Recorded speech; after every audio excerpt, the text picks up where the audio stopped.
নমস্কাৰ প্ৰিয় বন্ধু বান্ধৱীসকল, আপোনালোক সকলোকে পুনৰবাৰ স্বাগতম জনাইছোঁ আমাৰ চেনেল ই কহিবাতলৈ। সৰ্বপ্ৰথমে কিছু পলমকৈ ভিডিঅ'সমূহ আপলোড কৰি থকাৰ বাবে আপোনালোকৰ ওচৰত ক্ষমা প্ৰাৰ্থী। কিছু ইলেকশ্যন কেন্দ্ৰিক ব্যস্ততাৰ বাবে আমি ৰেগুলাৰলি আমাৰ কণ্টেণ্টসমূহ আপডেট কৰিব পৰা নাই। আজি আমি এই বিশেষ ভিডিঅ'টোত আমি যিটো APSCৰ model question paper discussion series আৰম্ভ কৰিছিলোঁ তাৰ ষষ্ঠটো খণ্ড অৰ্থাৎ পাৰ্ট 6 আগবঢ়াব বিচাৰিছোঁ, য'ত আমি কুৱেশ্যন নম্বৰ 51-ৰ পৰা 60 লৈ আমি কভাৰ কৰিব যত্ন কৰিম। এই ছিৰিজটো বহুতে আপোনালোকৰ মাজত আদৰি লৈছে, যথেষ্ট উপকৃত হৈছোঁ বুলি জনাইছে, আৰু লগতে এইটো কণ্টিনিউ কৰিবৰ বাবে অনুৰোধ জনাই আছে আমাৰ কমেণ্ট ছেকশ্যনত। গতিকে সকলোকে ধন্যবাদ জনাইছোঁ আপোনালোকৰ ধৈৰ্যৰ বাবে, আৰু আমি পৰৱৰ্তী সময়ত এই ছিৰিজটো কণ্টিনিউ কৰিম সেই কথা আমি দিলোঁ আপোনালোকক। আৰু আজি আমি কুৱেশ্যন 51-ৰ পৰা 60 লৈ আৰম্ভ কৰিব বিচাৰিছোঁ। গতিকে পোনপটীয়াভাৱে প্ৰৱেশ কৰোঁ বলক মূল বিষয়বস্তুলৈ। এইখিনিতে কৈ থওঁ যে এই পাৰ্টিকুলাৰ যিখন কুৱেশ্যন পেপাৰ মডেল কুৱেশ্যন বুলি যিখন APSCৰ ৱেবছাইটত উল্লেখ আছে, এইখনত আচলতে প্ৰায় তাৰ 60 to 65% কুৱেশ্যন পূৰ্বৰ UPSCৰ প্ৰিলিমছৰ পৰা ডাইৰেক্ট সেইখিনি তাত পেষ্ট কৰা, আৰু লগতে বাকীখিনি যিখিনি আছে সেইখিনি পূৰ্বৰ APSC পেপাৰৰ পৰা অহা। চ' গতিকে যিসকলে আমাক আমাৰ প্ৰিভিয়াছ ইয়েৰ কুৱেশ্যন ছল্ভ কৰিবৰ কাৰণেও আমাক অনুৰোধ জনাই আছিলে, সেইসকলৰ বাবেও এইটো জনাই থওঁ যে এই পাৰ্টিকুলাৰ কুৱেশ্যনখিনি এইখিনি বেচিকেলি প্ৰিভিয়াছ ইয়েৰ কুৱেশ্যনেই হয়। চ' এই প্ৰিভিয়াছ ইয়েৰ পেপাৰখিনিকে প্ৰিভিয়াছ ইয়েৰ কুৱেশ্যনখিনিকে মডেল পেপাৰ হিচাপে APSC নিজৰ ৱেবছাইটত আপলোড কৰিছে। চ' আমি এইখিনি যেতিয়া এনালাইজ কৰি আছোঁ তেতিয়া ম'ৰলেছ আমি প্ৰিভিয়াছ ইয়েৰ কুৱেশ্যন পেপাৰো ডিছকাছ কৰি থকাৰ নিচিনাই হৈছে। চ' প্ৰথমতে চাওঁ কুৱেশ্যন নম্বৰ 51। ভাৰতীয় সংবিধানৰ ৰেফাৰেঞ্চত দুটা ষ্টেটমেণ্ট ৰখা হৈছে। প্ৰথমটোত কৈছে যে নো high court shall have the jurisdiction to declare any central law to be constitutionally invalid. আৰু ছেকেণ্ডটোত কৈছে যে an amendment to the constitution of India cannot be called into question by the Supreme Court of India. So' প্ৰথমটোত কৈছে যে হাইকোৰ্টৰ যেতিয়া central এটা ল পাছ হয়, যেতিয়া ইণ্ডিয়ান পাৰ্লিয়ামেণ্টাৰী ছিষ্টেমৰ পৰা এটা যেতিয়া ল পাছ হৈ আহে, তেতিয়া সেই লটো ইনভেলিড বুলি ডেক্লেয়াৰ কৰিবৰ কাৰণে কনষ্টিটিউচনেল যিটো পাৱাৰ সেইটো হাইকোৰ্টৰ ওচৰত নাথাকে। এতিয়া সেই পইণ্টটো যদি আমি ডিছকাছ কৰিব বিচাৰোঁ, তেতিয়াহ'লে ইয়াত আমি উল্লেখ কৰিছোঁ যে ভাৰতীয় সংবিধানেই জুডিচিয়েল ৰিভিউ যিটো কনচেপ্ট, সেই কনচেপ্টটো ইতিমধ্যে ইন্ট্ৰডিউচ কৰি গৈছে, যিটোৰ জৰিয়তে জুডিচিয়েৰীৰ ওপৰত এটা বিশেষ ক্ষমতা প্ৰদান কৰা হৈছে। এতিয়া সেই জুডিচিয়েৰী বুলি যেতিয়া কোৱা হয়, তেতিয়া সেই জুডিচিয়েৰী ছিষ্টেমটোৱে সুপ্ৰিম কোৰ্ট আৰু হাইকোৰ্ট এই গোটেই ব্যৱস্থাটোক ইনক্লুড কৰি লয়। এতিয়া জুডিচিয়েল ৰিভিউ যিটো প্ৰচেছৰ কথা কোৱা হৈছে, সেইটো হৈছে চিম্পলি জুডিচিয়েৰীৰ সেই পাৱাৰটো যিটোৰ জৰিয়তে যিসমূহ লেজিছলেটিভ এনেক্টমেণ্ট কৰা হয় বা এক্সিকিউটিভ অৰ্ডাৰ কৰা হয় ষ্টেট গভৰ্ণমেণ্ট আৰু চেণ্ট্ৰেল গভৰ্ণমেণ্ট দুইটাৰ পৰাই, সেইসমূহৰ কনষ্টিটিউচনেল গ্ৰাউণ্ডটো ভায়লেট কৰিছে নেকি সেইসমূহে, সেই বস্তুটো এনালাইচিছ কৰা হয়। আৰু সেই এনালাইচিছ কৰাৰ যিটো পাৱাৰ, সেইটো স্পেচিফিকেলি জুডিচিয়েল যিটো ছিষ্টেম আছে সেইটোক দিয়া হৈছে। ইয়াৰ জৰিয়তে বেচিকেলি কি এইম কৰা হৈছে, যাতে লেজিছলেটিভ ছিষ্টেমটোৱে তেওঁলোকে আনঅথৰাইজ পাৱাৰ এক্সাৰচাইজ কৰিব নোৱাৰে, সেইটো প্ৰিভেণ্ট কৰিবৰ কাৰণে এই ব্যৱস্থাটো কৰা হৈছে। চ' বেচিকেলি ইয়াত যিহেতু সুপ্ৰিম কোৰ্ট আৰু হাইকোৰ্ট দুইটাকে জুডিচিয়েল ৰিভিউৰ পাৱাৰটো তাহাঁতক ডিক্টেট কৰা হৈছে, গতিকে যদিহে পাৰ্টিকুলাৰ এক্সামাইন কৰাৰ পিছত, লিগেলিটি তাৰ এনালাইচিছ কৰাৰ পিছত যদি হাইকোৰ্টে ৰিয়েলাইজ কৰে যে পাৰ্টিকুলাৰ এটা চেণ্ট্ৰেল ল সেইটো কনষ্টিটিউচনেল প্ৰেৰগেটিভৰ পৰা বাহিৰত গৈছে, তেতিয়াহ'লে সেইটো নাল এণ্ড ভইড বুলি তেওঁলোকে এনাউন্স কৰিব পাৰে। চ' ষ্টেটমেণ্ট 1ত যিটো কৈছিল সেইটো বেচিকেলি সেইটো ৰং ষ্টেটমেণ্ট। নেক্সট ছেকেণ্ড ষ্টেটমেণ্টটোত কৈছিল যে কনষ্টিটিউচনৰ যিটো এমেণ্ডমেণ্ট, সেই এমেণ্ডমেণ্টটো সুপ্ৰিম কোৰ্টে কুৱেশ্যন কৰিব নোৱাৰে, কিন্তু এইটো সম্পূৰ্ণৰূপে শুদ্ধ নহয়। চ' ৰিচেণ্টলি 2007 চনত যিটো আয়াৰ কলহো কেছ হৈছিল, সেইটোৰ জৰিয়তে সুপ্ৰিম কোৰ্টেটো স্পেচিফিকেলি তেওঁলোকে ৰুলিং দি থৈ গৈছে যে জুডিচিয়েল ৰিভিউৰ পৰা কোনো ব্লেংকেট ইমিউনিটি কোনো পাৰ্টিকুলাৰ এমেণ্ডমেণ্টেই হওক বা একোৱেই সেইটো পাব নোৱাৰে। স্পেচিফিকেলি তেওঁলোকে কৈছে যে যদি সেইটো 9th শ্বেডিউলৰ অন্তৰ্গত হয়, তথাপিও সেই ব্লেংকেট ইমিউনিটিটো জুডিচিয়েল ৰিভিউৰ পৰা সেই পাৰ্টিকুলাৰ লটোৱে নাপায়। চ' আল্টিমেটলি এইটো কি ক'লে যে এমেণ্ডমেণ্ট যদি ইণ্ডিয়ান কনষ্টিটিউচনত কৰা হয়, সেই এমেণ্ডমেণ্টটো সুপ্ৰিম কোৰ্টে সেইটো এনালাইচিছ কৰিব পাৰে। আৰু কেতিয়া এনালাইচিছ কৰে বেচিকেলি, সেইটোৰ কাৰণে আমি কেশৱানন্দ ভাৰতী কেছটো যদি চাওঁ, তেতিয়াহ'লে তাত আমি দেখিম যে সংবিধানৰ যিটো বেচিক ডক্ট্ৰাইন, সেই ডক্ট্ৰাইনটো যদি ভায়লেট কৰাৰ মানে প্ৰবেবিলিটি সুপ্ৰিম কোৰ্টে দেখে, তেতিয়াহ'লে সেই এমেণ্ডমেণ্টটো তেওঁলোকে নাল এণ্ড ভইড ঘোষণা কৰিব পাৰে, আৰু তেনেকুৱা বহুতকেইটা অকেজন ইতিমধ্যে হৈ গৈছে। চ' বেচিকেলি দুইটা ষ্টেটমেণ্টেই শুদ্ধ নহয়। চ' ইয়াত কাৰেক্ট এনচাৰটো হ'ব অপশ্যন ডি, নাইডাৰ 1 or 2। এইখিনিতে আমি 9th শ্বেডিউলৰ কথা উল্লেখ কৰিছিলোঁ। চ' এই আয়াৰ কলহো যিটো কেছ হয়, সেইটো 9th শ্বেডিউল কেছ বুলি স্পেচিফিকেলি কোৱা হয়। আৰু সেই কেছটোৰ বেচিকেলি কি আছিল, সেই কেছটোৰ জৰিয়তে এইটো ঘোষণা কৰা হৈছিল যে জুডিচিয়েৰীৰ সেই অথৰিটিটো থাকিব, যিটোৰ জৰিয়তে তেওঁলোকে যিকোনো লয় ৰিভিউ কৰিব পাৰে, যিটোৱে বেচিক ষ্ট্ৰাকচাৰ, ফাণ্ডামেণ্টেল ৰাইটছ বা বেচিক ষ্ট্ৰাকচাৰ যিটো ভায়লেট তেওঁলোকে কৰিছে বুলি বিশ্বাস কৰে। আৰু সেইটো যদি 9th শ্বেডিউলৰ অন্তৰ্গত হয়, তেতিয়াহ'লেও সেইটো তেওঁলোকে এনালাইচিছ কৰিব পাৰে। এতিয়া 9th শ্বেডিউলনো কি, সেইটো যদি আমি চাব যাওঁ, তেতিয়াহ'লে 9th শ্বেডিউলত বেচিকেলি এখন পাৰ্টিকুলাৰ লৰ লিষ্ট থাকে, চেণ্ট্ৰেল বা ষ্টেট ল দুইটাৰে, যিটো কোৰ্টত চেলেঞ্জ কৰিব নোৱাৰি। সেইটো হৈছে 9th শ্বেডিউল। আৰু বৰ্তমান 284টা তেনেকুৱা ল সেই জুডিচিয়েল ৰিভিউৰ পৰা চিল্ডিং কৰা আছে 9th শ্বেডিউলত। চ' এইখিনিতে আমি চেল্ফ ষ্টাডিৰ কাৰণে আপোনালোকৰ এটা পইণ্ট ৰাখিছোঁ যে 9th শিডিউল যিটো অৰিজিনেলি ক্ৰিয়েট কৰা হৈছিল, যিটো জৱাহৰলাল নেহৰু গভৰ্ণমেণ্টৰ সময়ত যিটো ইনক্লুড কৰা হৈছিল কনষ্টিটিউশ্যনত, চ' সেই 9th শিডিউলটো কি পাৰপাজত অৰিজিনেলি ক্ৰিয়েট কৰা হৈছিল আৰু through which amendment that 9th schedule was introduced to Indian constitution. আৰু ৰিচেণ্টলি ৰিজাৰ্ভেশ্যনৰ কেপটো 50% হ'ব নে পাৰ্টিকুলাৰ 69% ইন চাৰ্টেন ষ্টেট হ'ব, এনেকুৱা ধৰণৰ যিখিনি ডিছকাশ্যন, সেই ডিছকাশ্যনখিনিতো এই 9th শিডিউলৰ কনচেপ্টটো খুব প্ৰাসংগিক হৈ আছে। গতিকে 9th শিডিউলটো কি হয় আপোনালোকে ভালকৈ চাবৰ বাবে আমি অনুৰোধ জনালোঁ। নেক্সট আমি কুৱেশ্যন নম্বৰ 52 চাওঁ। ছেকেণ্ড কুৱেশ্যন এই ভিডিঅ'টোৰ, গ্ল'বেল কম্পিটেটিভনেছ ৰিপৰ্ট এইটো কোনে পাব্লিছ কৰে সুধিছে। চ' ইয়াৰ শুদ্ধ উত্তৰটো হৈছে অপশ্যন চিত যিটো উল্লেখ আছে, ৱৰ্ল্ড ইকনমিক ফৰামে এই গ্ল'বেল কম্পিটেটিভনেছ ইণ্ডেক্স এইটো তেওঁলোকে ৰিলিজ কৰে। আৰু 2004 চনৰ পৰা এই ৰিপৰ্টটোৰ জৰিয়তে বিশ্বৰ বিভিন্ন দেশক তেওঁলোকৰ গ্ল'বেল কম্পিটেটিভনেছ ইণ্ডেক্সৰ জৰিয়তে তেওঁলোকে এটা ৰেংকিং ছিষ্টেম জেনেৰেট কৰি আহিছে ৱৰ্ল্ড ইকনমিক ফৰামে।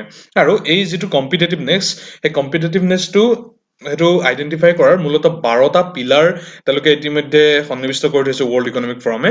সেইকেইটা ইয়াত আমি উল্লেখ কৰি দিছোঁ। কাৰোবাৰ যদি নোট মেকিঙৰ বাবে প্ৰয়োজন হয় তেতিয়াহ'লে স্পেচিফিকেলি পজ কৰি ভিডিঅ'টো আপোনালোকে নোট কৰি ল'ব পাৰিব। আৰু ৰিচেণ্টলি 2019 চনত এই ৰিপৰ্টটোৰ লাষ্ট এডিশ্যনটো পাব্লিছ হৈছে। সেইটো ৰিপৰ্টৰ অনুসৰি ভাৰতবৰ্ষৰ পজিশ্যনটো হৈছে 68 আউট অফ 141 পাৰ্টিচিপেটিং কাণ্ট্ৰিজ। আৰু প্ৰথম 3টা স্থানত আছে ক্ৰমে ছিংগাপুৰ, US আৰু হংকং। আৰু 2020 চনৰ যিটো ৰিপৰ্ট, সেই ৰিপৰ্টটো পজ কৰা গ'ল কিয়নো পেণ্ডেমিক চিটুৱেশ্যনটোৱে কম্পিটেটিভনেছৰ যিটো এনভাইৰনমেণ্ট, সেই এনভাইৰনমেণ্টটো সম্পূৰ্ণৰূপে বাহাল ৰখা নাই। সেইটো কাৰণে বেছিকেলি ৱৰ্ল্ড ইকনমিক ফৰামে এই 2020 চনত এই ইণ্ডেক্সটো পাব্লিছ কৰাৰ পৰা তেওঁলোকে বিৰত আছে। এতিয়া এইখিনিতে অকণমান কনফিউজিং পইণ্ট এটা আছে যে ইয়াত কৈছে এইটো গ্ল'বেল কম্পিটেটিভনেছ ইণ্ডেক্স, কিন্তু আৰু এটা কনচেপ্ট আছে, সেইটো হৈছে ৱৰ্ল্ড কম্পিটেটিভনেছ ইণ্ডেক্স। আৰু সেইটো প্ৰকাশ কৰা IMD নামৰ এটা সংস্থাই। চ' সেই ৱৰ্ল্ড কম্পিটেটিভনেছ ইণ্ডেক্সটো কি আৰু সেইটো গ্ল'বেল কম্পিটেটিভনেছ ইণ্ডেক্সৰ লগত কি ধৰণে পাৰ্থক্য আছে সেইটো আপোনালোকে পঢ়ি ল'ব। আৰু সেই IMDৰ যিটো ৱৰ্ল্ড কম্পিটেটিভনেছ ইণ্ডেক্স, সেইটোত ভাৰতবৰ্ষৰ ৰেংক আকৌ ভিন্ন। সেই ৰেংকটো কি সেইটো আপোনালোকে চাব। আপোনালোকে আমাক কমেণ্ট বক্সতো জনাব পাৰে, আমি আপোনালোকৰ উত্তৰসমূহ পৰীক্ষা কৰিম। নেক্সট কুৱেশ্যন নম্বৰ 53 ইয়াত সুধিছে যে ভাৰতবৰ্ষৰ পাৰ্টিকুলাৰ এটা বৰ্ষত অফিচিয়েল যিটো পভাৰ্টি লাইন, সেইটো ষ্টেট ৱাইজ তাৰ ভেৰিয়েশ্যন আহে। চ' বেচিকেলি কি ৰিজনত সেই ষ্টেট ৱাইজ ভেৰিয়েশ্যনটো হয় সুধিছে। আৰু ইয়াৰ শুদ্ধ উত্তৰটো যিটো হৈছে সেইটো হৈছে price levels to state vary কৰে, অপশ্যন বিত যিটো উল্লেখ আছে। চ' বেচিকেলি সেইটোক ইণ্টাৰ ষ্টেট প্ৰাইচ ডিফাৰেঞ্চিয়েল বুলি কয়। এতিয়া অসমত এটা পাৰ্টিকুলাৰ কমোডিটিৰ যিটো দাম হয়, সেই দামটো অসমৰ সমীপৱৰ্তী যিকেইখন ৰাজ্য সেইখনত একে নহ'ব পাৰে। চ' আল্টিমেটলি সেই ডিফাৰেণ্ট প্ৰাইচ লেভেলটোৱে কনজাম্পশ্যন পেটাৰ্ণটোত যিটো এফেক্ট কৰে, সেইটোৰ কাৰণে আল্টিমেটলি পভাৰ্টিৰ যিটো কনচেপ্ট, সেই কনচেপ্টটো সেইটো কনচিডাৰ কৰিবলগীয়া এটা এছপেক্ট হৈ যায়। সেইটো কাৰণে basically state to state different poverty line value লক্ষ্য কৰা যায়। আৰু কেৱল মাত্ৰ ইণ্টাৰ ষ্টেট প্ৰাইচ ডিফাৰেঞ্চিয়েলেই নহয়, তাৰ উপৰিও যিটো ইতিমধ্যে কৈছোঁ কনজাম্পশ্যন পেটাৰ্ণ, এটা ডেম'গ্ৰাফিক বা ৰিজনেল ভেৰিয়েশ্যনৰ লগে লগে তেওঁলোকে কনজিউম যিটো কৰে খাদ্য, সেই খাদ্যৰ পেটাৰ্ণটো সলনি হয়। ইয়াৰ উপৰি ৰিজনেল যিটো ভেৰিয়েশ্যন, সেইটোৰ কাৰণে নিউট্ৰিচনেল নিডছবোৰ সলনি হ'ব পাৰে। এটা হিলি টেৰেইনত বসবাস কৰা ফেমিলি আৰু এটা প্লেইনত বসবাস কৰা ফেমিলিৰ নিউট্ৰিচনেল যিটো নিডছ, সেইটোৰ মাজত চাৰ্টেইন পাৰ্থক্য থাকিব পাৰে। আৰু লগতে বিভিন্ন কম্পনেণ্টৰ প্ৰাইচ ডিফাৰেঞ্চ, সেইখিনি এনেকুৱা ধৰণৰ এছপেক্টবোৰৰ কাৰণে। আৰু এই এছপেক্টবোৰ কি বেচিছত চেঞ্জ হয়, ৰিজনেল ডাইনেমিক্স আৰু ডেম'গ্ৰাফি। ইতিমধ্যে কৈছোঁ যে অঞ্চলগত পাৰ্থক্য আৰু লগতে জনসংখ্যাৰ যিটো গাঁথনি, সেই গাঁথনিৰ ওপৰত ভিত্তি কৰি এনেকুৱা ধৰণৰ ডিফাৰেঞ্চবোৰ আহিব পাৰে। চ' সেইটো কাৰণে এই সকলোবোৰে আল্টিমেটলি কণ্ট্ৰিবিউট কৰে। আৰু ইয়াত যিকেইটা অপশ্যন দিয়া আছিল সেইকেইটাৰ ভিতৰত বেচিকেলি প্ৰাইচ লেভেলছটো ভেৰি কৰাৰ কাৰণে এই state to state official poverty লাইনৰ উচ্চ নিচ হোৱা দেখা পোৱা যায়। এতিয়া চেল্ফ ষ্টাডিৰ কাৰণে আন এটা পইণ্ট ইয়াত আমি উল্লেখ কৰিছোঁ। এইটোত আমি কৈছোঁ যে অফিচিয়েল ডকুমেণ্টেশ্যন যেতিয়া কৰে, চেণ্ট্ৰেল গভমেণ্টেই হওক বা নীতি আয়োগেই হওক, তেওঁলোকে পভাৰ্টি লাইনৰ সেই অফিচিয়েল ডকুমেণ্টছসমূহ প্ৰিপেয়াৰ কৰোঁতে বা অফিচিয়েল ফিগাৰ এটা ৰেডি কৰোঁতে তেওঁলোকে কোনখন কমিটিৰ ৰিপৰ্ট তেওঁলোকে ব্যৱহাৰ কৰে। চ' বেচিকেলি ৰংগৰাজন কমিটি হওক, তেণ্ডুলকাৰ কমিটি হওক বা তেনেকুৱা অলগ কমিটি হওক, তেনেকুৱা বহুতকেইখন কমিটিৰ মধ্যে প্লেনিং কমিশ্যনে বা চেণ্ট্ৰেল গভমেণ্টৰ ইনিচিয়েটিভত ফৰ্ম হৈছিল, যিসকলে ট্ৰাই কৰিছিল পভাৰ্টি লাইনৰ এটা একজেক্ট ডেফিনেশ্যন প্ৰভাইড কৰিবৰ কাৰণে। চ' তাৰ ভিতৰত কোনখন কমিটিৰ ডাটাটো বা কোনখন কমিটিৰ ৰিকমেণ্ডেশ্যনটো চেণ্ট্ৰেল গভমেণ্টে বৰ্তমান ফ'ল' কৰি আছে, বৰ্তমান মোদী গভৰ্ণমেণ্টে ফ'ল' কৰি আছে, সেই স্পেচিফিক কুৱেশ্যনটোৰ এনচাৰ আপোনালোকে আমাক কমেণ্ট বক্সত দিব পাৰে। নেক্সট কুৱেশ্যন নম্বৰ 54 ইয়াত কৈছে যে among the following which one is the largest exporter of rice in the world in last 5 years। বিগত 5টা বৰ্ষত আটাইতকৈ বেছি চাউল ৰপ্তানি কৰা দেশখন কি?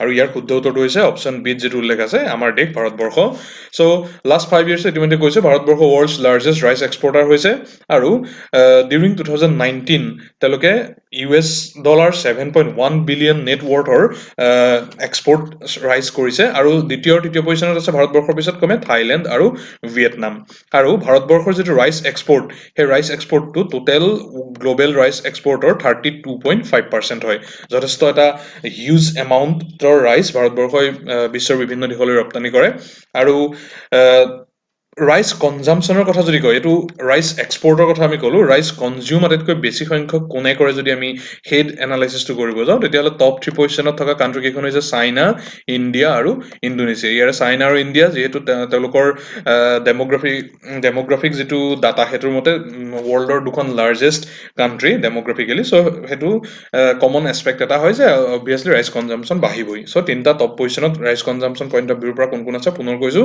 চাইনা ইণ্ডিয়া আৰু ইণ্ডোনেছিয়া চ' এইখিনিতে এটা খুব চৰ্চাত থকা বিষয় আপোনালোকৰ বাবে প্ৰেজেণ্ট কৰিছোঁ আপোনালোকে নিজে সেইটো চাই ল'ব যে ভাৰতবৰ্ষ আৰু পাকিস্তানৰ মাজৰ যিটো ৰিভেলাৰী সেই ৰিভেলাৰীটো যথেষ্ট পুৰণি কিন্তু recently basmati war actually recently নহয় এইটো হিষ্টৰিকেল পাৰ্চপেক্টিভ আছে বাছমতি চাউলটোৰ ৰিলেশ্যনত ইণ্ডিয়া আৰু পাকিস্তানৰ মাজত ইউৰোপীয়ান ইউনিয়নতে হওক বা গ্ল'বেল পৰ্যায়ত এখন ফাইট চলি আছে আৰু মূলতঃ সেই ফাইটটো কি কাৰণে আছে যে বাছমতি ৰাইচৰ অৰিজিনটো কি বা জি আই টেগটো কোনে পোৱা উচিত বা specifically basmati ৰাইচৰ export related এডভান্টেজটো globally কোনে আদায় কৰিব লাগে সেইটো ৰিলেটেড এই বিতৰ্কটো চলি আছে যিটো বৰ্তমান গ্ল'বেল বিভিন্ন ফৰামত আলোচনা হৈ আছে কিন্তু এই গোটেই বিতৰ্কটোৰ মাজত এই গোটেই কণ্ট্ৰভাৰ্চিটোৰ মাজতে ৰিচেণ্টলি পাকিস্তানে বাছমতি ৰাইচৰ বাবে জি আই টেগ লাভ কৰিলে চ' আল্টিমেটলি সেই পাকিস্তানে G I tag geographic indication যিটো টেগ সেইটো লাভ কৰাটোৱে ভাৰতবৰ্ষৰ সেই বাছমতি ৰাইচ এক্সপৰ্টৰ যিটো পৰিক্ৰমা সেইটোত কিবা এফেক্ট কৰিব নেকি বা সেই এমাউণ্টটোত কিবা এফেক্ট কৰিব নেকি কিমান বাছমতি ৰাইচ ভাৰতবৰ্ষই এক্সপৰ্ট কৰে বা ভাৰতবৰ্ষৰ বাছমতি ৰাইচটোৱে গ্ল'বেল লেভেলত তাৰ প্ৰিফাৰেঞ্চটো হেৰুৱাব নেকি এনেকুৱা পইণ্টবোৰ আপোনালোকে এনালাইজ কৰি চাব পাৰে চ' সেইটো আপোনালোকৰ বাবে আমি এৰিলোঁ নেক্সট কুৱেশ্যন নম্বৰ 55 ইয়াত কৈছে যে কমাৰ্চিয়েল বেংক ভাৰতবৰ্ষৰ এটা কমাৰ্চিয়েল বেংকৰ এছেট কেটেগৰীত এই চাৰিটা অপশ্যনৰ ভিতৰত কোনটো ইনক্লুড নহয় চ' ইয়াৰ অপশ্যন বিত যিটো আছে ডিপজিট সেই ডিপজিটটো এছেটৰ কেটেগৰীত ইনক্লুড নহয় বৰঞ্চ ডিপজিটটো হৈছে লাইবিলিটি এতিয়া এছেট আৰু লাইবিলিটি সেইকেইটা যদি আমি কি সেই চমুকৈ চাব যত্ন কৰোঁ তেতিয়াহ'লে বেচিকেলি কমাৰ্চিয়েল বেংক এটাই তেওঁলোকৰ যিসমূহ এছেট থাকে সেই এছেটসমূহৰ জৰিয়তে তেওঁলোকে চাৰ্টেন ৰেভিনিউ জেনেৰেট কৰে সেইসমূহ তেওঁলোকৰ বাবে সম্পদ হয় আনহাতে লাইবিলিটিছ হৈছে কমাৰ্চিয়েল বেংক এটাৰ বাবে সেইবোৰ পাৰ্টিকুলাৰ এছপেক্ট যিসমূহৰ কাৰণে তেওঁলোকে লাইবল হৈ থাকে ছাপ'জ ইয়াত ডিপজিটটো কিয় লাইবিলিটি হয় বিকজ ধৰা হওক মই যদি এটা ফিক্সড ডিপজিট কৰোঁ এটা বেংকত ধৰা হওক 100 টকা মই ফিক্সড ডিপজিট কৰিলোঁ 5 ইয়াৰ্ছৰ কাৰণে চ' বেংকটো লাইবল হয় যে 5 ইয়াৰ্ছৰ পিছত মোক উইথ ইণ্টাৰেষ্ট সেই মই যিটো মূলধন জমা কৰিছিলোঁ ফিক্সড ডিপজিট প্ৰিমিয়ামটো সেইটো মোক আদায় দিব লাগিব চ' সেইটো কাৰণে সেই বেংকটো দায়বদ্ধ হৈ থাকে বেংকটো লাইবল হয় চ' বেচিকেলি সেইটো কাৰণে ডিপজিটক বা ডিপজিটৰ দৰেই যিসমূহ বৰয়িংছ তেওঁলোকৰ থাকে ছাপ'জ এটা কমাৰ্চিয়েল বেংকে চেণ্ট্ৰেল বেংকৰ পৰাই হওক বা বেলেগ কিবা চ'ৰ্চৰ পৰা তেওঁলোকে বড়ো কৰিলে এমাউণ্ট এটা চ' সেই বড়োয়িংটো তেওঁলোকে ঘূৰাই দিব লাগিব উইথ ইণ্টাৰেষ্ট চ' সেইটো কাৰণে সেইটো তেওঁলোকৰ কাৰণে এটা লাইবিলিটি হয় কিন্তু তাৰ পৰিৱৰ্তে যদি এটা কমাৰ্চিয়েল বেংকে যদি কাৰোবাক লোন দিয়ে ছাপ'জ মই এটা লোন ল'লোঁ কমাৰ্চিয়েল বেংকৰ পৰা চ' যদি মই এটা নিৰ্দিষ্ট ডিউৰেশ্যনৰ কাৰণে সেই লোনটো লওঁ চ' উইথ ইণ্টাৰেষ্ট সেই ডিউৰেশ্যনটোৰ ভিতৰত মই লোনটো তেওঁলোকক আদায় দিব লাগিব চ' আল্টিমেটলি সেইটোত লাইবিলিটিটো গ্ৰাহকজনৰ থাকে বেংকটোৰ নাথাকে বেংকটোৱে তাৰ জৰিয়তে এটা প্ৰফিট আৰ্ণ কৰে চ' বেচিকেলি সেইটো কাৰণে সেইটো বেংকটোৰ কাৰণে এটা এছেট হয় আৰু ঠিক সেইধৰণে ইনভেষ্টমেণ্ট যদি বেংকটোৱে কৰে যদি গভৰ্ণমেণ্ট যদি কিবা বিল তেওঁলোকে ডিছকাউণ্ট বা পাৰ্চেছ কৰে বা যদি ছিকিউৰিটি ইয়াত আছে উল্লেখ থকা গভৰ্ণমেণ্ট ছিকিউৰিটি যিসমূহ 1 year অফ মেচিউৰিটিৰ ভিতৰৰ যিসমূহ ছিকিউৰিটি তেওঁলোকে পাৰ্চেছ কৰে সেইসমূহ চ' বেচিকেলি এই গোটেই লিষ্টখনেই হৈছে এছেটৰ লিষ্ট ইয়াত যিহেতু স্পেচিফিকেলি কুৱেশ্যনটোত এছেটৰ কথা সুধিছিল চ' সেইটো কাৰণে আমি এছেটৰ লিষ্টখন দিছোঁ চ' ইয়াৰ প্ৰথম যিকেইটা আছে সেইকেইটা হৈছে লিকুইড এছেট আৰু বাকী তলৰ ফালে যিকেইটা আছে সেইকেইটা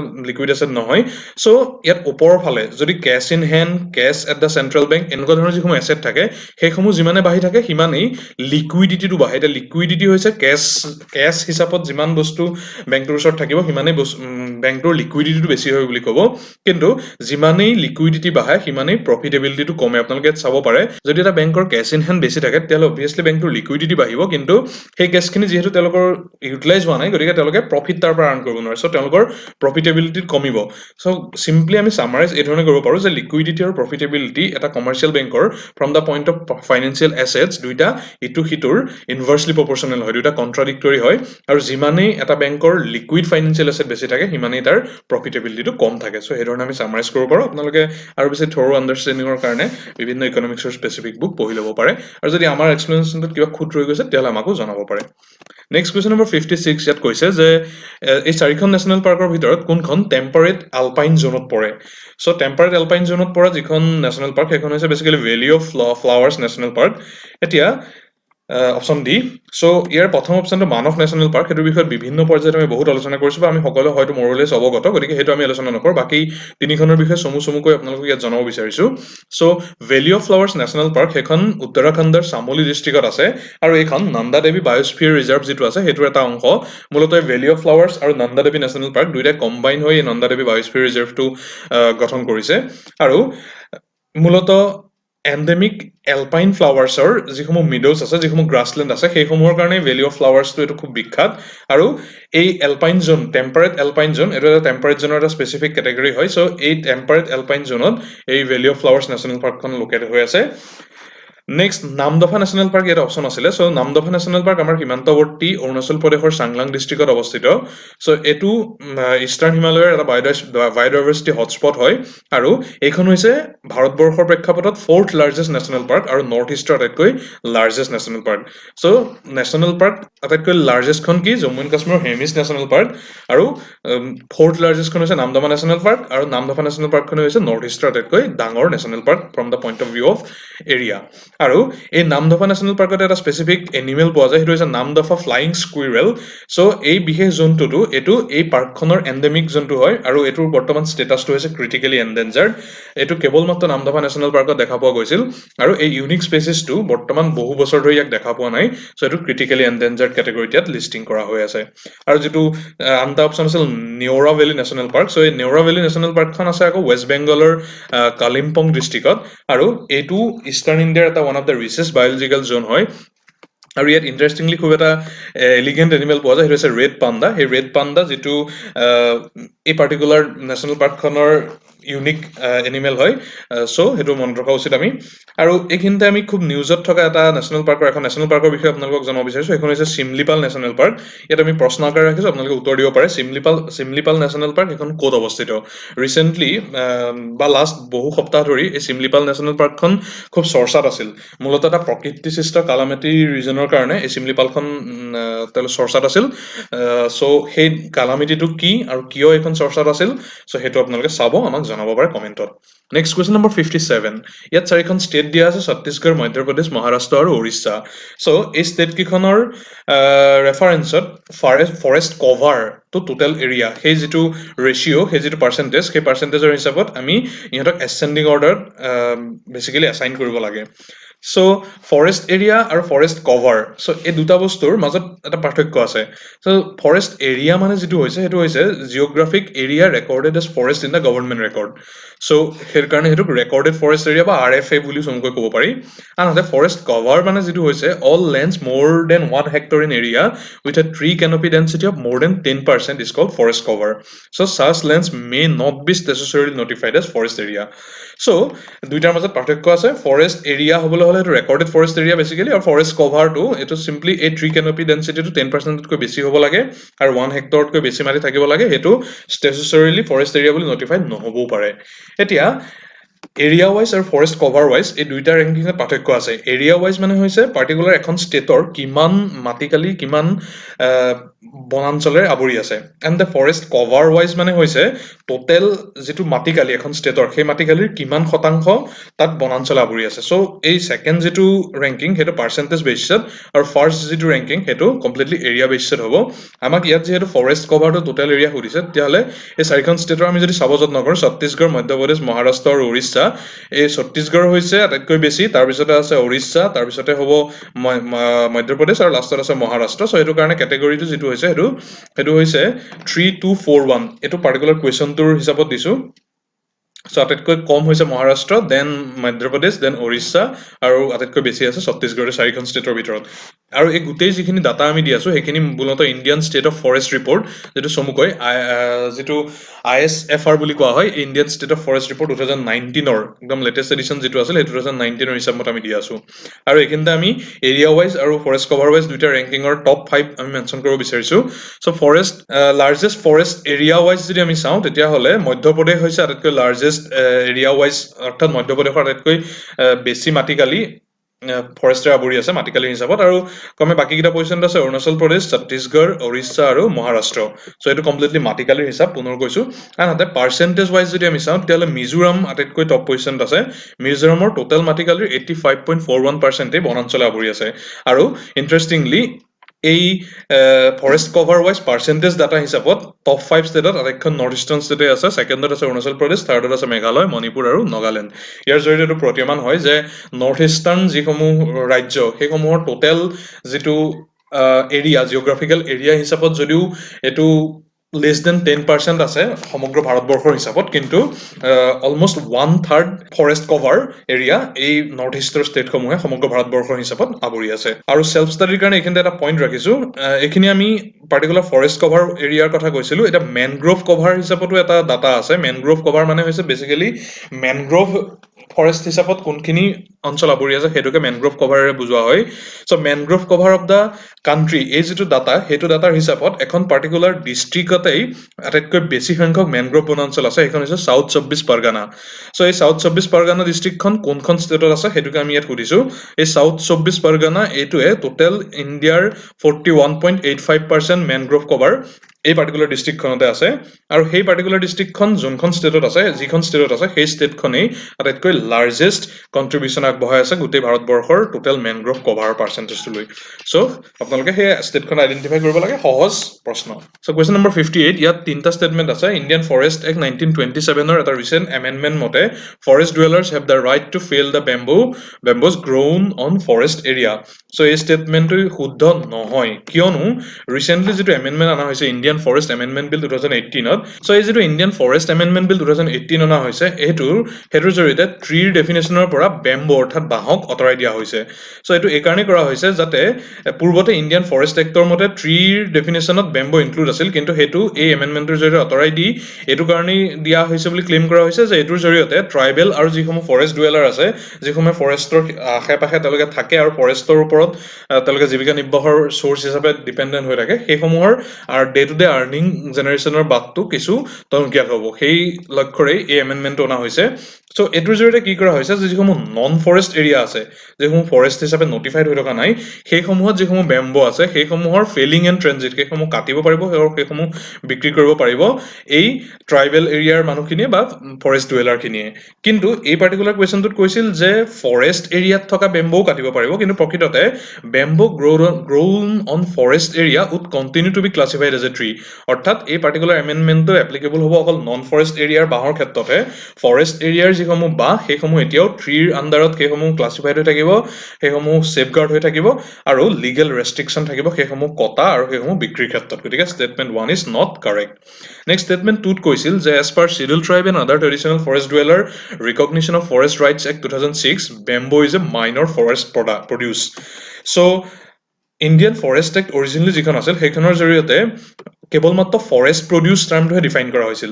এই যিটো মাইনৰ ফৰেষ্ট প্ৰডিউচ, যাক চমুকৈ MFP বুলি কোৱা হয়, এইটো এই পাৰ্টিকুলাৰ এক্টখন যিখন ষ্টেটমেণ্ট 2ত মেনশ্যন আছে, schedule tribe and other traditional forest dweller recognition of forest rights act 2006, এইটোৰ জৰিয়তে MFP কনচেপ্টটো ইন্ট্ৰডিউচ কৰা হৈছে। এইটো মূলতঃ হৈছে ফৰেষ্ট প্ৰডিউচৰ এটা ছাবছেট, আৰু ইয়াৰ জৰিয়তে যিসমূহ all non timber forest produce of plant origin, যিসমূহৰ উদাহৰণ হৈছে bamboo, brushwood, canes, honey, waxes, medicinal plant and herbs, roots etcetera, সেইসমূহক MFPৰ আণ্ডাৰলৈ অনা হৈছে। চ' গতিকে ইয়াৰ জৰিয়তে ষ্টেটমেণ্ট 2ত যিটো কৈছিল যে bamboo is a minor forest produce, so' সেইটো হৈছে শুদ্ধ। So' statement 2 is correct. আৰু ষ্টেটমেণ্ট 3ত ইয়াত কৈছিল যে এই পাৰ্টিকুলাৰ এক্টখন ছেম এক্টতে মাইনৰ ফৰেষ্ট প্ৰডিউচসমূহৰ অ'নাৰশ্বিপ ফৰেষ্ট ডুৱেলাৰসমূহক ল'বৰ বাবে এলাউ কৰা হৈছে। চ' ইয়াত এইটো প্ৰভিজন ৰখা হৈছে 2006ৰ এই ফৰেষ্ট ৰাইট এক্টখনৰ মতে it gave tribal and other traditional forest dwellers মন কৰিব দ্য ৰাইট অফ অ'নাৰশ্বিপ, এইটোৱে কুৱেশ্যনটোত সুধিছিল, the right of ownership access to collect use and dispose of minor forest produce which has been traditionally collected within or outside village boundaries.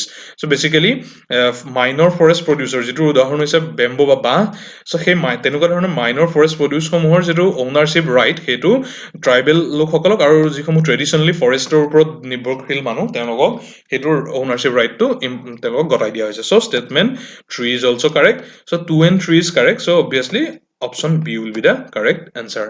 Next question number 59, ইয়াতো environment related এখন এক্টৰ দুটা statement ৰাখিছে। প্ৰথমটোত কৈছে যে এনভাইৰমেণ্ট প্ৰটেকশ্যন এক্ট 1986 এইটোৰ জৰিয়তে গভৰ্ণমেণ্ট অফ ইণ্ডিয়াক চেণ্ট্ৰেল গভৰ্ণমেণ্টক এম্পাৱাৰ কৰা হৈছে। প্ৰথম ষ্টেটমেণ্টটোত কৈছে যে public participation in the process of environment protection. So' পৰিৱেশৰ সুৰক্ষাৰ প্ৰচেছত জনসাধাৰণক পাৰ্টিচিপেট কৰিবৰ বাবে যিসমূহ প্ৰয়োজনীয়তা সেইসমূহ ষ্টেট কৰিবৰ বাবে সেইসমূহ এনলিষ্ট কৰিবৰ বাবে গভৰ্ণমেণ্ট অফ ইণ্ডিয়াক এনভাইৰমেণ্ট প্ৰটেকশ্যন এক্টৰ আণ্ডাৰত তেওঁলোকক সুবিধা প্ৰদান কৰা হৈছে, এম্পাৱাৰ কৰা হৈছে, আৰু লগতে কি প্ৰচিডিউৰ বা কি মেনাৰত সেই পাৰ্টিচিপেশ্যনটো হ'ব সেইটো স্পেচিফিকেলি এই এক্টখনত মেনশ্যন কৰা হৈছে। এইটো UPSC 2019ৰ প্ৰিলিমছত আহিছিল। চ' সেইখন এনচাৰ কিৰ মতে ইয়াত যিটো ছেকেণ্ড ষ্টেটমেণ্ট সেইটোহে শুদ্ধ, ফাৰ্ষ্ট ষ্টেটমেণ্টটো শুদ্ধ নহয়। চ' ছেকেণ্ড ষ্টেটমেণ্টটো কি আমি প্ৰথম চাই লওঁ। ইয়াত কৈছে যে environment protection act 1986 it will lay down standards for emission or discharge of environmental pollutants from various sources. এতিয়া এইটো সেই পাৰ্টিকুলাৰ এক্টখনত স্পেচিফিকেলি মেনশ্যন আছে। ইয়াত আমি সেইটোৱেই টেক্সট ফৰ্মেটত দি দিছোঁ। ইয়াত কোৱা হৈছে যে emission or discharge of environmental pollutants from various sources সেইটো কি ষ্টেণ্ডাৰ্ডাইজ কৰা হ'ব সেইটো বিষয়ত আইন প্ৰণয়নৰ বাবে বা সেইটো বিষয়ত গাইডলাইন প্ৰিপেৰেশ্যনৰ বাবে চেণ্ট্ৰেল গভৰ্ণমেণ্টক এই এনভাইৰমেণ্ট প্ৰটেকশ্যন এক্টে এম্পাৱাৰ কৰিছে। চ' অবভিয়াছলি ষ্টেটমেণ্ট 2 ইজ কাৰেক্ট। কিন্তু ষ্টেটমেণ্ট 1ত যিটো কৈছে যে পাব্লিক পাৰ্টিচিপেশ্যন কি ধৰণে হ'ব তেনেকুৱা ধৰণৰ কোনো স্পেচিফিক প্ৰচিডিউৰ বা মেনাৰ এই এক্টখনত স্পেচিফিকেলি মেনশ্যন নাই। এতিয়া এইটো সন্দৰ্ভত কাউণ্টাৰ কুৱেশ্যন হ'ব পাৰে যে ৰিচেণ্টলি যিটো EIA আহিছিল খুব চৰ্চাত এনভাইৰমেণ্ট ইম্পেক্ট এছেছমেণ্ট, সেই EIA-টোত কিন্তু পাব্লিক পাৰ্টিচিপেশ্যনটো তাৰ এটা খুব ইম্পৰ্টেণ্ট কম্পনেণ্ট হিচাপে ৰখা হৈছিল। চ' সেইটো শুদ্ধ, কিন্তু EIA যিটো এনভাইৰমেণ্ট প্ৰটেকশ্যন এক্ট 1986ৰ পৰা যিটো ড্ৰাফ্ট কৰা হৈছিল সেইটোৱে স্পেচিফিকেলি পাব্লিক পাৰ্টিচিপেশ্যনৰ প্ৰচিডিউৰটো যদিও তাত ইমপ্লিমেণ্ট কৰিছে, কিন্তু এই পাব্লিক পাৰ্টিচিপেশ্যনৰ অৰিজিনটো এনভাইৰমেণ্ট প্ৰটেকশ্যন এক্টত কিন্তু নাই। চ' ইয়াত যিহেতু স্পেচিফিকেলি সুধিছে যে প্ৰচিডিউৰ আৰু মেনাৰ পাব্লিক পাৰ্টিচিপেশ্যনৰ মেনশ্যন কৰা আছে এক্টখনত, সেইটো কাৰণেই সম্ভৱতঃ UPSC-য়ে তেওঁলোকে এনচাৰ কি দিওঁতে এইটো কাৰেক্ট ষ্টেটমেণ্ট বুলি গণ্য কৰা নাই আৰু তেওঁলোকৰ মতে option B is only correct. So' আপোনালোকৰ যদি বেলেগ এক্সপ্লেনেশ্যন আছে এইটো ক্ষেত্ৰত আপোনালোকে প্ৰভাইড কৰিব পাৰে বা আমাৰ লগতে আপোনালোকে আৰু এড কৰিব পাৰে। এতিয়া এই গোটেই প্ৰচিডিউৰটো কিহৰ মতে কৰা হৈছে, এনভাইৰমেণ্ট প্ৰটেকশ্যন এক্ট 1986ৰ মতে, যিটো জৰিয়তে চেণ্ট্ৰেল গভৰ্ণমেণ্টক এম্পাৱাৰ কৰা হৈছে to establish authorities charged with the mandate of preventing environment pollution in all the forms and to tackle specific environment problems that are peculiar to different parts of the country. আৰু এই এক্টখন 1991তে last amend কৰা হৈছিলে। চ' এইখিনি আপোনালোকে জনাব বিচাৰিছোঁ যে তিনিখন এনভাইৰমেণ্ট প্ৰটেকশ্যন ৰিলেটেড বা পলিউশ্যন প্ৰিভেনশ্যন ৰিলেটেড এক্ট আছে যিকেইখন চেণ্ট্ৰেল গভৰ্ণমেণ্টে এখন আমব্ৰেলা এনভাইৰমেণ্ট ল'ৰ জৰিয়তে তাক এনকম্পাছ কৰাৰ প্লেন কৰিছে। চ' বেচিকেলি তিনিখন এক্ট একেলগ কৰি এখন কৰাৰ তেওঁলোকে প্লেন কৰিছে। ৰিচেণ্টলি লেবাৰ ৰিলেটেড এক্টসমূহ তেনেকৈ এখন আমব্ৰেলা এক্টলৈ বা আমব্ৰেলা ল'লৈ তাক ছাবপ্ৰেছ কৰা হৈছিলে। চ' এই এনভাইৰমেণ্ট প্ৰটেকশ্যনৰ ক্ষেত্ৰতো তিনিখন বিশেষ এক্ট প্ৰপ'জ কৰা হৈছে একেলগ কৰিবৰ বাবে। চ' সেইকেইখন কি হয়, আৰু লগতে সেই আমব্ৰেলা এনভাইৰমেণ্ট ল'খনৰ পাৰ্চপেক্টিভৰ পৰাই নেমা আৰু চিমা NEMA আৰু SCMA এই দুটা বডি এষ্টাব্লিছ কৰাৰো প্লেন কৰা হৈছে। এই দুটা পাৰ্টিকুলাৰ বডি স্পেচিফিকেলি নেমা যিটো আছে সেইটো বিভিন্ন কাণ্ট্ৰিত অলৰেডি আছে এনেকুৱা ধৰণৰ চিমিলাৰ বা এনেকুৱা ধৰণৰ বডি। চ' এই গোটেই কনচেপ্টটো আপোনালোকে চাই ল'ব যে কি তিনিখন এক্ট একেলগ কৰি এখন আমব্ৰেলা এনভাইৰমেণ্ট ল' প্ৰপ'জ কৰা হৈছে, আৰু লগতে এই NEMA আৰু SCMA সেইকেইটা কি বা সেইকেইটা কিয় প্ৰয়োজন বুলি অনুভৱ কৰা হৈছে। আৰু আজিৰ এই গোটেই ডিছকাশ্যনটোৰ লাষ্ট কুৱেশ্যনটোত আমি আহি উপস্থিত হৈছোঁ যে ইণ্ডিয়াৰ খাৰিফ ক্ৰপৰ কাল্টিভেশ্যন ৰিলেটেড লাষ্ট 5 yearsৰ ডাটাৰ পৰা আপোনালোকক কৈছে 4টা ষ্টেটমেণ্ট। চ' প্ৰথমটোত কৈছে যে area under rice cultivation is highest. এতিয়া এই ষ্টেটমেণ্টখিনি এনালাইজ কৰাৰ আগতে আমি এই ডিটেইলছত চাই লওঁ। ৰিচেণ্টলি 2020 চনৰ 31 23 জুলাই তাৰিখে ministry of agriculture and farmers ৱেলফেয়াৰে তেওঁলোকে এটা ডিটেইলছ দিছিল, যাৰ জৰিয়তে তেওঁলোকে কৈছিল যে 882.18 লাখ হেক্টৰ এৰিয়া টোটেল এই 2020 চনৰ বৰ্ষটোত খাৰিফ ক্ৰপ প্ৰডিউচ কৰা হৈছে। ইয়াৰ ৰাইচৰ যিটো খাৰিফ ক্ৰপ সেইটোৰ ডিটেইলছ হৈছে এইটো, আৰু ইয়াত স্পেচিফিকেলি আমি প্ৰত্যেকটো ইম্পৰ্টেণ্ট খাৰিফ ক্ৰপৰে ডিটেইলছ আপোনালোকক মেনশ্যন কৰি দিছোঁ। চ' ইয়াত ষ্টেটমেণ্ট 1ত কৈছিল যে area under rice cultivation is the highest. So' আপোনালোকে যদি চাই ফিগাৰকেইটাত তেতিয়াহ'লে আপোনালোকে দেখিব যে এইটো আটাইতকৈ হায়েষ্ট। ৰাইচৰ কাল্টিভেশ্যন যিটো এৰিয়া সেইটো আটাইতকৈ highest. So' statement 1 is correct. Next statement 2ত কৈছে যে area under cultivation of jowar is more than that of oil seeds. এতিয়া জোৱাৰৰ যিটো কেটেগৰী সেইটো কৰ্চ চিৰিয়েল এই কেটেগৰীটোতে আছে। এই কৰ্চ চিৰিয়েলত এই চিৰিয়েল কেটেগৰীটোত জোৱাৰ, বাজৰা, মেইজ, ৰাগি এনেকুৱা ধৰণৰ আটাইকেইটা শস্য ইনক্লুড হৈ আছে। এতিয়া এই চিৰিয়েলৰ যিটো টোটেল এৰিয়া, লেণ্ড এৰিয়া যিমানত এই চিৰিয়েলটো কাল্টিভেট কৰা হয় সেইটো হৈছে 148.34, আনহাতে অইল চিডছটোক ছিংগুলি কৰা হয় 175.34। চ' ইয়াত যিটো ষ্টেটমেণ্ট কৈছিল এইটো শুদ্ধ নহয়, ইনফেক্ট তাৰ অপজিট ষ্টেটমেণ্টটোহে শুদ্ধ, যে অইল চিড বেছি কৰা হয় জোৱাৰ, বা জোৱাৰেই কেৱল নহয়, জোৱাৰ জাতীয় যিসমূহ শস্য সেইসমূহ অইল চিডতকৈ কমকৈ উৎপন্ন কৰা হৈছে। নেক্সট ষ্টেটমেণ্ট 3ত যিটো কৈছিল যে চুগাৰ কেনৰ এৰিয়া কাল্টিভেশ্যন কটন কাল্টিভেশ্যনতকৈ বেছি। চ' সেইটোতে যদি আমি স্পেচিফিকেলি চাওঁ, চুগাৰ কেনৰ কাল্টিভেশ্যন কৰা এৰিয়াটো হৈছে 51.78, আনহাতে কটনৰ হৈছে 121.25। So' area of cotton is more than that of sugarcane, এইটো হৈছে শুদ্ধ ষ্টেটমেণ্ট। আৰু 4ত যিটো কৈছিল যে sugarcane cultivation has steadily decreased, কিন্তু যদি আমি চুগাৰ কেনৰ কাল্টিভেশ্যন লাষ্ট ইয়েৰ আৰু এইবছৰৰ ডাটা চাওঁ তেতিয়াহ'লে লাষ্ট ইয়েৰত আছিল 51.20 লাখ, কিন্তু চুগাৰ কেন এইবছৰ কৰা হৈছে 51.78 লাখ। চ' আল্টিমেটলি 51.20 লাখ হেক্টৰৰ পৰা খুব কমকৈ হ'লেও এইবেলি 51.78 লাখ হেক্টৰলৈ চুগাৰ কেনৰ টোটেল কাল্টিভেটিং এৰিয়া সেইটো বাঢ়িছে। চ' এই ষ্টেটমেণ্ট 4ত যিটো কৈছে সেইটো শুদ্ধ নহয়। চ' কি বাকী থাকিল 1 and 3 এই দুটাই কাৰেক্ট। চ' অপশ্যন এ যিটো আছে ষ্টেটমেণ্ট অপশ্যন এত যিটো আছে সেইটোৱে হৈছে শুদ্ধ। আৰু আমি যদি এই পাৰ্টটোত ইয়াত আমি গোটেইখিনি পূৰ্বৰ ডাটা দিছোঁ, আনহাতে এইটো চাইডে লাষ্ট ইয়েৰৰ ডাটা, আৰু এইটো চাইডে যিসমূহ ডাটা আছে বল্ড কৰা আছে সেইসমূহ হৈছে 2020 চনৰ ডাটা। চ' গোটেইখিনি যদি আমি ইণ্ডিভিজুৱেলি চাওঁ তেতিয়াহ'লে দেখিম যে প্ৰত্যেকটো খাৰিফ ক্ৰপৰ ক্ষেত্ৰতেই লাষ্ট ইয়েৰতকৈ এইবেলি শস্যৰ উৎপন্নৰ যিটো লেণ্ড এৰিয়া সেইটো বাঢ়িছে। চ' ইয়াৰ পৰা এই ministry of agriculture and farmers ৱেলফেয়াৰে কৈছে যে COVID-19ৰ যিটো প্ৰাদুৰ্ভাৱ সেইটো প্ৰায়ভাগ ছেক্টৰতে যদিও ফিল কৰা গৈছে, কিন্তু খাৰিফ ক্ৰপ প্ৰডাকশ্যনৰ এৰিয়া কভাৰেজ প্ৰগ্ৰেছৰ ক্ষেত্ৰত সেইটোৰ কোনো ইম্পেক্ট বিশেষভাৱে লক্ষ্য কৰা নাই। অ'কে, চ' ইমানতে আমি এই ডিছকাশ্যনটো সামৰিছোঁ। আপোনালোকৰ যদি কিবা কুৱেশ্যন থাকে, কুৱেৰি থাকে বা কমেণ্ট থাকে তেতিয়াহ'লে আমাক জনাব অনুগ্ৰহ কৰি, আৰু লগতে আমাৰ যদি কিবা ভুল ৰৈ গৈছে, ভুল ৰৈ যাব পাৰে, আপোনালোকক অনুগ্ৰহ কৰি কমেণ্ট বক্সটো ব্যৱহাৰ কৰিবলৈ অনুৰোধ জনাইছোঁ। চাই থাকিবলৈ নাপাহৰিব ইকুহিপাত। আমি পৰৱৰ্তী খণ্ডসমূহ খুব সোনকালে দিবৰ বাবে যত্ন কৰিম। ধন্যবাদ, শুভৰাত্ৰি।